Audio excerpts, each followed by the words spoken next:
కాకి అదృష్టం. ఒక అడవిలో చెట్టు మీద కాకి ఒకటి ఒంటరిగా జీవిస్తూ ఉండేది. అది చాలా తెలివైనదే అయినా మిగిలిన జంతువులు పక్షుల్లా కాకుండా నల్లగా ఉండడం వలన ఎప్పుడూ బాధపడుతూ ఉండేది.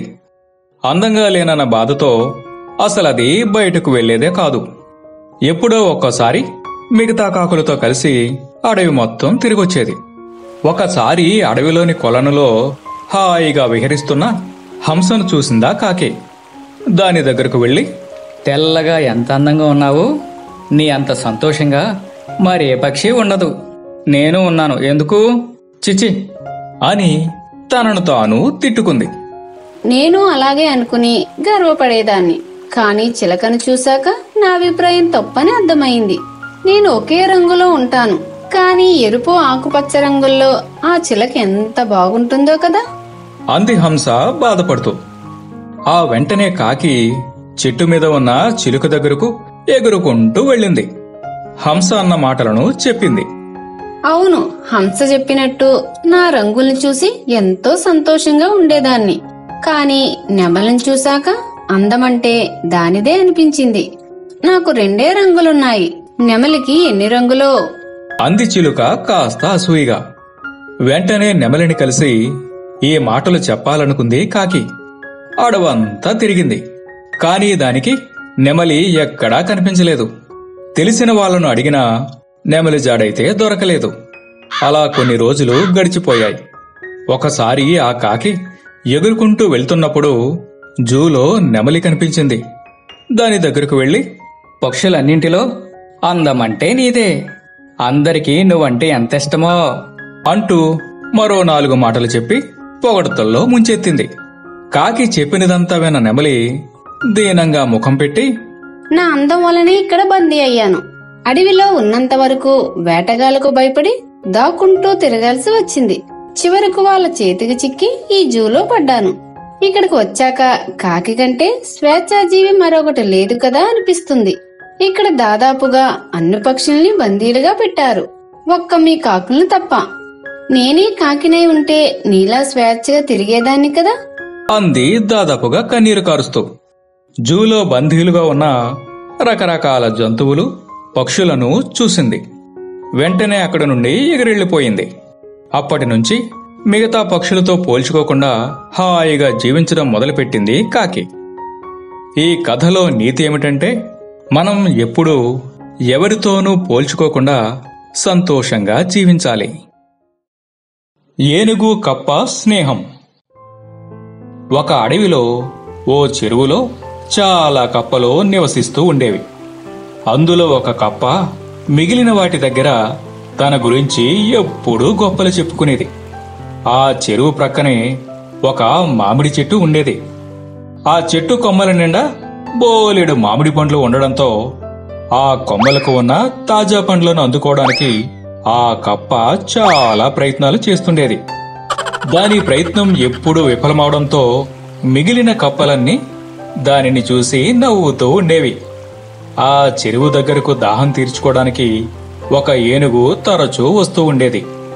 అది చెట్టు క్రింద ఎత్తుకు ఎగరడానికి అవస్థలు పడుతున్న కప్పను గమనించేది. ఆ కప్ప పడుతున్న కష్టాన్ని చూసి జాలి కలిగిన ఆ ఏనుగు ఇలా అడిగింది. కప్పమిత్రమా, రోజూ పైకెగరడానికి ఎందుకు అవస్థలు పడుతున్నావు? పండ్లు కావాలంటే కింద రాలినవి చాలా ఉన్నాయిగా. ఓసారి కింద పడిన మామిడి పండును తిన్నాను, ఎంత బావుందో.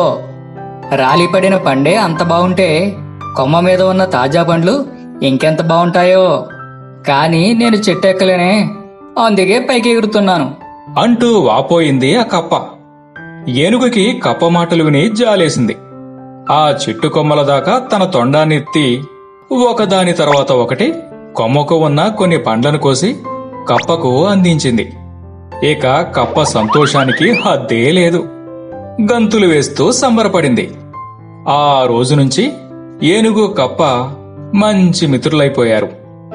రోజు ఏనుగు దాహం తీర్చుకోవడానికి ఆ చెరువు దగ్గరకు వచ్చినప్పుడల్లా కొమ్మలకు వేలాడుతున్న తాజా పండ్లను కోసి కప్ప నోటికి అందిస్తూ ఉండేది. ఏనుగుతో స్నేహం చేసిన ఆ కప్పని మిగతా కప్పలన్నీ ప్రత్యేకంగా చూడసాగాయి. దాంతో ఆ కప్పకి గర్వం బాగా తలకెక్కింది. ఓసారి ఏనుగు రావడం ఆలస్యమైంది. ఆ కప్ప కోపంగా అటూ ఇటూ గెంతుతూ, ఈ ఏనుగుకి బుద్ధి లేదు. బండల శరీరాన్ని పెంచితే సారా బుర్రలో గుజ్జుండొద్దు. నాకు వేళ మించిపోతుందని తెలియకర్లా అంటూ విసుక్కోసాగింది. అప్పుడే వచ్చిన ఏనుగు అది విని చిన్నబుచ్చుకుంది.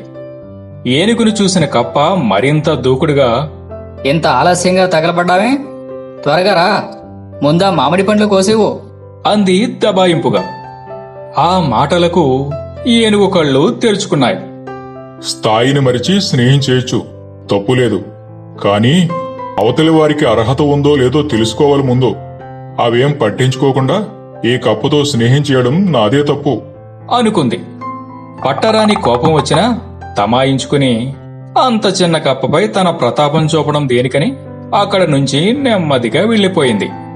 తోటి కప్పలన్నీ ఆ గర్వంగల కప్పను చూసి హేళనగా నవ్వి, ఓసి పిచ్చిదానా, ఆ ఏనుగు గనుక నిన్నొక్క తొక్కి తొక్కి ఉంటే ఏమయ్యేది?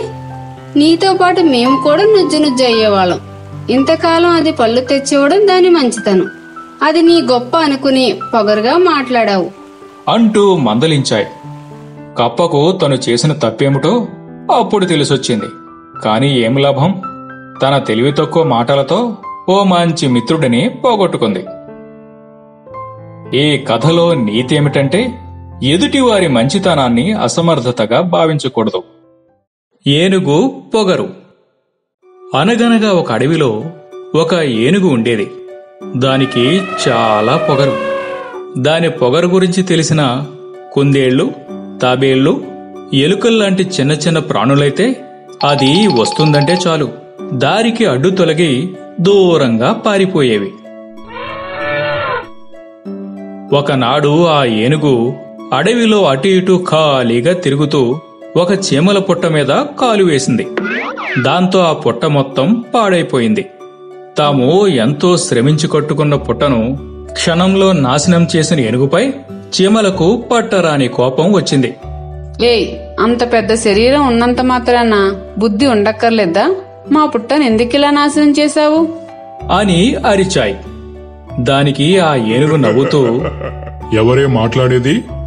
నాకు కనిపించడమే లేదు గాని మాటలు మాత్రం వినిపిస్తున్నాయి. చిన్న చిన్న ప్రాణులు మీరు, పొగరబోతుల్లారా, నన్ను ఎదిరిస్తారా అన్నది. అసలే పుట్టపోయిన బాధలో ఉన్న చీమలకు ఏనుగు మాటలు మరింత కోపాన్ని తెప్పించాయి. ఎలాగైనా దాని పొగరు అణచాలని నిశ్చయించుకున్నాయి. చీమలు అన్నీ కలిసి ఒక పథకం సిద్ధం చేసుకున్నాయి. ఆ పథకం ప్రకారం వెంటనే అవి ఏనుగు కాళ్లపైకి ఎక్కి కుట్టసాగాయి. అయితే ఏనుగు చర్మం దళసరిగా ఉంటుంది కదా, దానికేమీ బాధ కలగలేదు. అప్పుడొక తెలివైన చీమ ఇలా ఆలోచన చేసింది. ఏనుగు కళ్ళు చాలా సున్నితంగా ఉంటాయి. అక్కడ కుడితే దానికి బాధ తెలుస్తుంది. మీరు కళ్ళు దగ్గరకు వెళ్ళండి, నేను చెవిలోకి వెళ్తాను. ఆ చీమ చెప్పినట్టే వెంటనే మిగిలిన చీమలన్నీ ఏనుగు కళ్ల వద్దకు వెళ్లి కొట్టసాగాయి. దాంతో ఏనుగు బాధతో కళ్ళు మూసుకుని గుడ్డిదానిలాగా గొంతులు వేయడం మొదలుపెట్టింది. ఏడుస్తోంది, అరుస్తోంది. చెవిలోనున్న చీమ దాన్ని ఒక్కసారి కుట్టి, ఇప్పుడు తెలిసిందా చిన్న ప్రాణుల తడాఖా? ఇప్పుడు చెప్పు, మా శక్తి గొప్పదా, నీ శక్తి గొప్పదా అంది. చీమలు కుట్టి కుట్టి ఏమీ కనిపించకుండా పోయిన ఏనుగు దారి తెలియక ఒక పెద్ద చెట్టును ఢీకొట్టి క్రింద పడి మూర్చపోయింది. అల్పులమని తమను హేళన చేసిన ఏనుగుకు సరైన బుద్ధి చెప్పామని ఆ చీమలన్నీ సంతోషంతో గెంతులు వేశాయి. ఈ కథలో నీతి ఏమిటంటే, బలం కన్నా బుద్ధి బలం చాలా గొప్పది. గొప్పలు పోయిన కోతి. అనగనగా ఒక అడవి. ఆ అడవిలో ఒక పెద్ద నది. ఆ నదికి యువతలి వైపున ఒక కోతి ఉండేది. దానికి గర్వం కాస్త ఎక్కువే. అందుకే మిగిలిన జంతువులు, పక్షులు వేటితోనూ కలవకుండా ఒంటరిగా ఉండేది. నదికి అవతలి వైపున ఉన్న మామిడి చెట్టు నుంచి పండ్లు తెచ్చుకుని మిగిలినవన్నీ తింటూ ఆ పండ్ల రుచి గురించి కథలు కథలుగా చెప్పుకునేవి. అయితే వేటితోనూ స్నేహం చేయకపోవడంతో రుచి చూడమని ఎవ్వరూ ఒక్క పండును కూడా ఆ కోతికి ఇవ్వలేదు. కాని ఎలాగైనా వాటిని తనివి తీరా ఆరగించాలని ఎప్పుడూ ఆశపడుతూ ఉండేది. ఒకనాడు పడవలో తన మేకలను ఎక్కించుకుని అవతలి ఒడ్డుకు తీసుకుని వెళ్లబోతున్న కాపరిని కోతి చూసింది. నాకు నదికి అవతలి వైపున చిన్న పని ఉన్నది. నీ మేకలతో పాటే నన్ను కూడా పడవలో అవతలి ఒడ్డుకు తీసుకెళ్లవా అని అడిగింది. ఎలాగూ చాలా చోటు ఉంది గనుక దానిని కూడా పడవలోకి ఎక్కించుకున్నాడు ఆ కాపరి. అలా పడవ కొంత దూరం ప్రయాణించింది. అయితే ఉన్నట్టుండి ఆకాశంలో మబ్బులు కమ్ముకోవడం, గాలులు బలంగా వీయడంతో ఆ పడవ నది మధ్యలో మునిగిపోయింది. దాంతో కాపరి, అతని మేకలు ఈదుకుంటూ వెళ్లి ప్రాణాలు కాపాడుకున్నారు.